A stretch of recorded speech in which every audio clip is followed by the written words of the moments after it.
Tonight, several developing stories as we come on the air. The extreme heat right into the east, Philadelphia, New York City, Boston.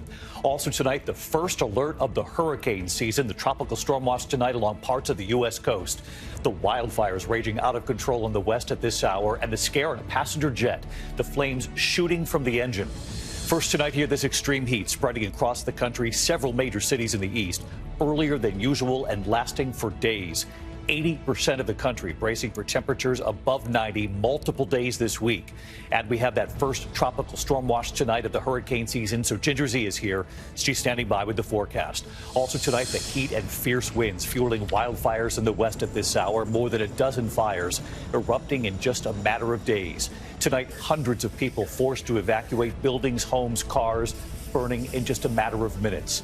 The Boeing 737 making an emergency landing, flames shooting from one of the engines, images from inside the cabin tonight. The water park nightmare, a mass shooting leaving 9 people wounded, including a mother and 2 of her children. Tonight, the Surgeon General's call for action, saying social media should have a warning label like cigarettes to protect children from the dangers of social media. The race for the White House, the first presidential debate in just 10 days. President Biden's new campaign ad now playing in the battleground states, focusing on Donald Trump's felony conviction. Donald Trump, meanwhile, in Michigan, and how both candidates are preparing for this debate, and how the debate will handle the microphones while the other candidate is talking. Tonight, Israeli Prime Minister Benjamin Netanyahu disbanding his war cabinet after several key members resigned. Back here in the U.S., the ABC News exclusive tonight, Sherri Papini breaking his silence, the ex-husband of the young wife and mother who staged her own kidnapping, and he believed her. What he's now revealing tonight. And what is this? The discovery tonight outside Las Vegas.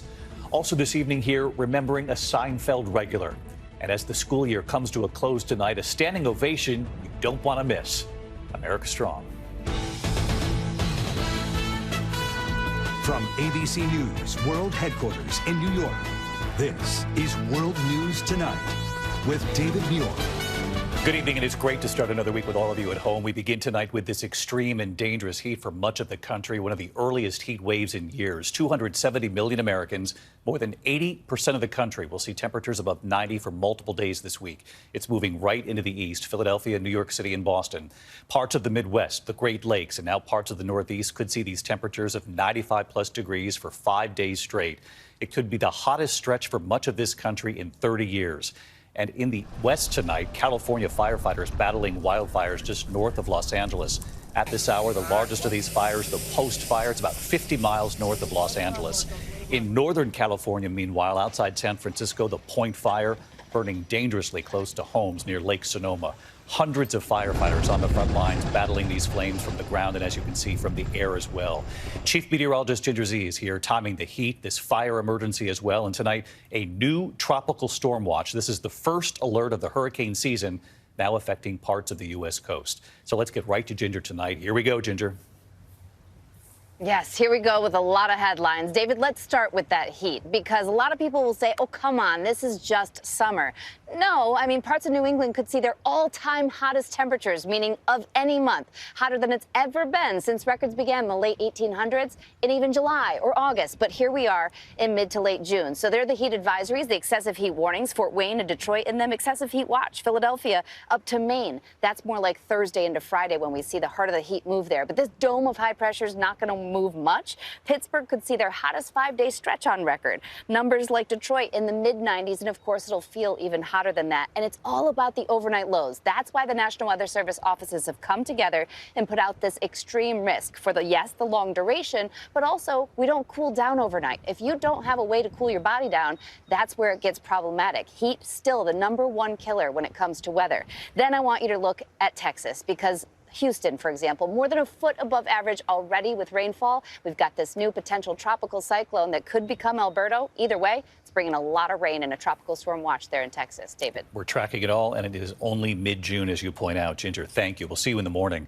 In the west at this hour, that fire burning. Hundreds have been forced to flee their homes in California. Multiple fires, in fact. The major one just north of Los Angeles, Kana Whitworth, from California now.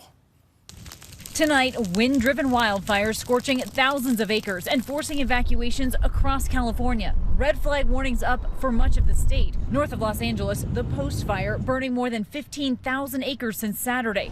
Conditions fueling its explosive spread. Low relative humidity at 15%. The winds were kicking up 30-mile-an-hour gusts. And then we had one of the hottest weekends that we've had in a while. So all those in alignment with this terrain, that fire took off. Some 1,200 people evacuated, 3 hikers rescued, including a child. Those on the front lines not catching a break. Unfortunately, the firefight here is going to be a tough one. We're talking about 40-mile-per-hour sustained winds all the way through midnight.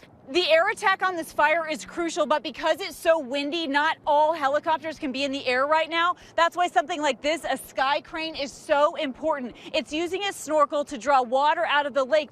But because it's a bigger, heavier aircraft, it can still maneuver in this wind. And in Sonoma County, north of San Francisco, the Point fire erupting Sunday, destroying an unknown number of structures. Sonny Childers among those evacuating. So I grabbed my sister's ashes, which were in the house, and we left. And overnight, an injured firefighter rescued by a helicopter taken to the hospital. Firefighters urged to be extra vigilant with the fight far from over. And David, wind pushed that fire right through this mechanic shop here behind me, torching everything in just minutes. And you can see this wind is not letting up. In fact, red flag warnings have been extended in many areas through tomorrow morning. So, David, we have another potentially dangerous night ahead of us. Yeah, no question. The incinerated cars right there behind you, Kana. Thank you, from Los Angeles County tonight. We turn now to the midair scare. The Boeing 737 making an emergency landing after flames were seen shooting from one of the engines. Passengers seeing it from their seats after the plane took off from New Zealand. Gio Benitez covers aviation. Tonight, a Virgin Australia flight forced to make an emergency landing. This nighttime video from inside the cabin showing flames coming out of one of the engines.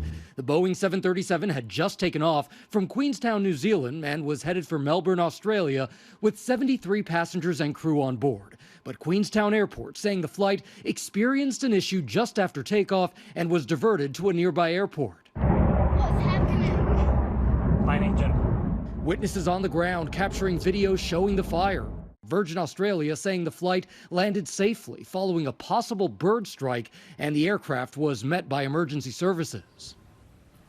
And David, bird strikes are actually pretty common. In fact, the FAA says that last year there were more than 18,000 of them, but less than 4% caused any damage to planes. David. Gio Benitez tonight. Thank you, Gio. Back here in the U.S. and to the mass shooting at a water park outside Detroit, leaving 9 people wounded, including a mother and 2 of her children. Here's our Chief Justice correspondent, Pierre Thomas, now. Tonight, an 8-year-old boy still in critical condition, but showing incredible resolve as he fights to recover from a shooting that sent families at a suburban Michigan water park running for their lives. He's made amazing progress. That poor family went through things that no family should ever have to face. The 8-year-old was shot in the head, his 4-year-old brother shot in the abdomen, and their mother shot in the torso and legs. Among the 9 wounded as an otherwise beautiful Saturday afternoon at the Brooklyn's Plaza splash pad outside of Detroit turned into horror as a lone gunman opened fire. 36 shots ringing out as the suspect calmly targeted victims, even taking the time to reload. It was a scramble. People were falling, getting hit, trying to run. The gunman flees the scene but leaves behind a 9mm handgun, which police traced to this home a short distance away. Inside, they find at least 11 other firearms, including this assault-style rifle. The suspect, identified as 42-year-old Michael Nash, dead of an apparent suicide. Tonight, still no motive other than concerns that Nash may have had mental health challenges. David, the 8-year-old is still not out of the woods, even though he's making incredible progress. David? All right, Pierre, thank you. Now to the Surgeon General's urgent call tonight for action in this country when it comes to social media and what he says are the dangers to children. He says social media should have a warning label like cigarettes. ABC's Elizabeth Schulze with the Surgeon General tonight. Tonight, an urgent call from the nation's top doctor, the U.S. Surgeon General, pushing for social media apps to carry tobacco-style labels, warning of the risk to teens and their mental health. This is the defining public health challenge of our time. Social media has emerged as an important contributor to that youth mental health crisis. In a New York Times op-ed today, Dr. Vivek Murthy saying teens who spend more than 3 hours a day on social media double the risk of anxiety and depression symptoms. The average time spent for that age group is nearly 5 hours. Murthy says warnings on social media would limit screen time, pointing to how tobacco labels helped cut smokers in the U.S. from 42% to 12% over 50 years. We've seen in tobacco labels that they're effective in increasing awareness, but also in changing behavior. In this stunning moment before senators back in January, Meta CEO Mark Zuckerberg apologized directly to families whose children have been harmed by social media. I'm sorry for everything that you've all gone through. It's horrible knowing that to go through the things that your families have suffered. But in our heart, Todd and Mia Minor's 12-year-old son Matthew died while trying a social media challenge.